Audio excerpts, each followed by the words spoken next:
Bonjour à tous et bienvenue dans ce podcast proposé par Pas à Pas en collaboration avec SAP et le monde informatique. Je suis ravi de vous retrouver. Nous recevons aujourd'hui Philippe Leroc qui est responsable de l'offre S4HANA Public Cloud chez Pas à Pas. Bonjour Philippe. Bonjour Nicolas. Merci Philippe d'avoir accepté notre invitation. On va revenir dans quelques instants sur votre rôle chez Pas à Pas et sur votre implication dans les projets autour des logiciels SAP. L'objet de ce podcast et ce qui va nous intéresser pour les minutes à venir, c'est la question du rôle que peut jouer un ERP dans la modernisation du système d'information. On va essayer de faire le tour des principales questions qui peuvent se poser quand on démarre ce type de projet. Alors, on connaît tous l'importance de l'ERP au sein du système d'information. Certains n'hésitent pas à le définir comme le moteur de l'entreprise, entre guillemets, mais au bout de quelques années, le moteur donne souvent des signes de faiblesse. C'est peut-être votre cas si vous nous écoutez. Et le problème, c'est que cette défaillance peut vraiment vous ralentir. Ça peut entraîner un manque de flexibilité et tout simplement vous empêcher d'intégrer de nouvelles applications pour répondre à l'évolution de votre activité. D'où la question qui peut se poser, changer de RP, c'est très bien, mais comment trouver l'outil qui correspond vraiment à vos besoins métiers sans pour autant tomber dans un projet trop complexe? Alors, parmi les acteurs du marché, SAP est une référence que tout le monde connaît et qui propose un grand panel de solutions, notamment S4HANA en mode cloud public. On va en parler avec Philippe et on va essayer de voir quelles sont les différentes étapes qui structurent un projet d'implémentation de S4HANA dans le cloud. Alors Philippe, on va déjà brièvement faire les présentations. Vous êtes donc partenaire SAP. Est-ce que vous pouvez en quelques mots nous expliquer le périmètre de votre intervention et le positionnement de Pas à Pas? Oui, bien sûr. Alors, Nicolas, comme vous l'avez dit, je suis moi-même en charge chez Pas à Pas de l'offre S4HANA Public Cloud. Et à ce titre, je conseille nos clients en avant-vente et je suis la mise en œuvre des différents projets chez nos clients. Et Pas à Pas, nous sommes au sein du groupe Talent, un partenaire historique de SAP. On intervient sur l'ensemble du cycle de vie des projets de transformation autour des offres SAP. Et à ce titre, on intervient sur des missions de cadrage en amont des projets. On intervient sur des projets de transformation basés sur l'ERP et puis à la fin des projets, on intervient également en expertise et en support. Il faut savoir qu'on accompagne une base d'environ 350 clients, PME et ETI, français majoritairement sur, l'ERP SAP. Alors, j'évoquais tout à l'heure les problèmes qui peuvent arriver quand on a un ERP vieillissant. Si on devait identifier les signaux, quelque part, qui peuvent alerter sur l'urgence de changer de ERP, pour vous, quels seraient les signes les plus évidents? Alors en général, quand on est sollicité par des entreprises, c'est que leur, SI, leur système d'information devient un vrai frein à leur développement. Alors il peut s'agir de difficultés, par exemple, à se projeter à l'international. Il peut s'agir d'un socle ERP vieillissant et qui freine les projets de croissance ou les projets d'innovation. Parfois, c'est les entreprises nous contactent parce qu'ils ont une dette technologique forte, ou une solution beaucoup trop spécifique qui fait peser sur eux une forte dépendance à un prestataire ou parfois même pire à des individus, à l'intérieur de la société. Et puis souvent également, les entreprises nous appellent parce qu'ils ont une incapacité à répondre à des nouvelles contraintes, comme des contraintes réglementaires. Et puis enfin, toutes nous disent qu'elles ressentent une complexité à piloter leur activité, souvent en raison d'une incapacité à exploiter correctement les données. Ils rencontrent des problèmes de fiabilité de données ou d'incapacité aussi à en disposer en temps réel. Et puis de plus en plus, on a également des clients qui nous disent que la sécurité est un vrai problème et qu'ils ont besoin de moderniser leur ERP pour des raisons de sécurisation. Alors, on va s'intéresser plus précisément aux produits SAP. Le catalogue est large hein, et très complet. Comment est-ce qu'on peut faire le choix de la bonne solution au sein du portefeuille SAP et sur, finalement, sur quels critères? Alors nous, pas à pas, on accompagne nos clients en amont des projets justement pour faire ce choix-là. Les critères de choix, en fait, sont, à 80 des critères métiers, bien plus que des choix IT ou technologiques. Et le but, en fait, c'est de répondre à des questions du type, comment le système d'information peut permettre d'optimiser mes processus? Comment mon système peut devenir plus résilient, plus flexible, pour m'adapter en permanence à un environnement qui est en constante mutation? On le voit ces dernières années. Et puis enfin, comment est-ce que mon système d'information peut devenir un véritable levier de différenciation, un levier de croissance, en me permettant de proposer à mes clients des solutions de plus en plus innovantes, des solutions à forte valeur ajoutée. Pour faire cet exercice, en fait, pour accompagner de nos clients dans ce choix qui est crucial, on s'appuie beaucoup sur, le DDA de SAP. Alors c'est un outil qui signifie Digital Discovery Assessment et cet outil permet très rapidement, en avant-vente, de définir le périmètre du projet, de prioriser les différents projets de transformation et puis aussi, surtout, de garantir l'adéquation entre la solution S/4HANA Public Cloud et le contexte de nos clients. OK, donc le DDA, ouais, c'est ce Digital Discovery Assessment qui est un peu le point de départ, quoi. C'est ça, oui.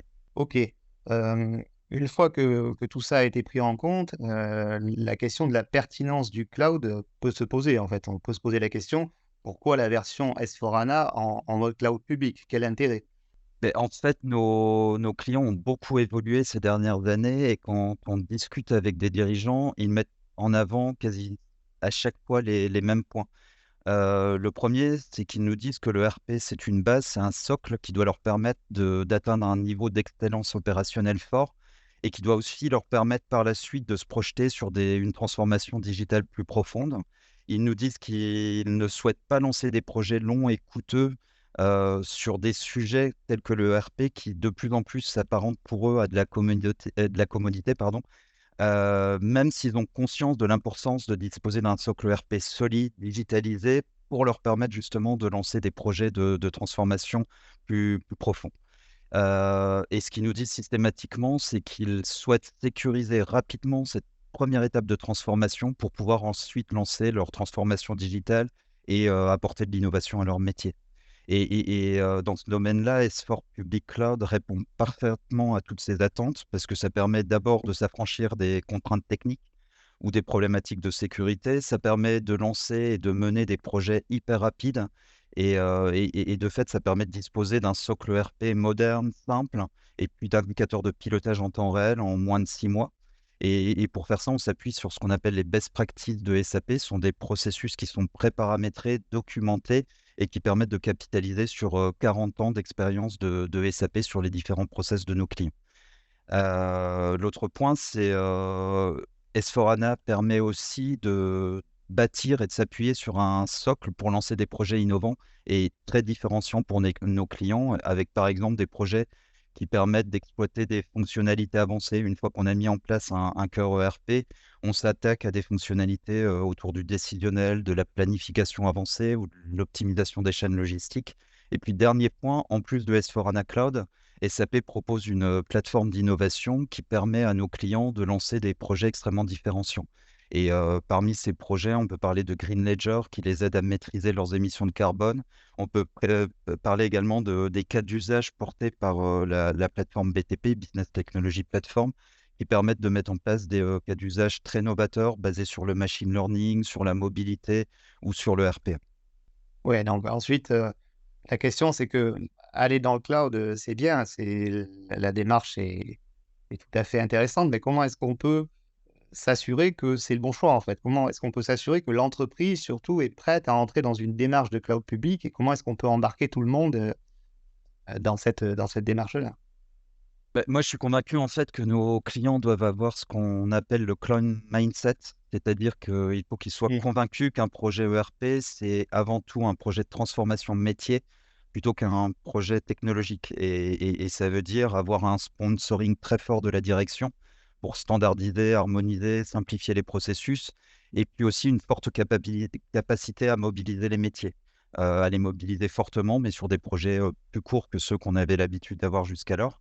Et c'est aussi notre responsabilité à nous, en tant qu'intégrateurs, de mettre à disposition de nos clients, on va dire un nouveau type de consultants qui sont à la fois des experts de la solution, mais qui sont surtout experts du métier, qui sont capables de comprendre les métiers, de challenger leurs besoins, et de les aider à transformer leurs, pratiques au quotidien.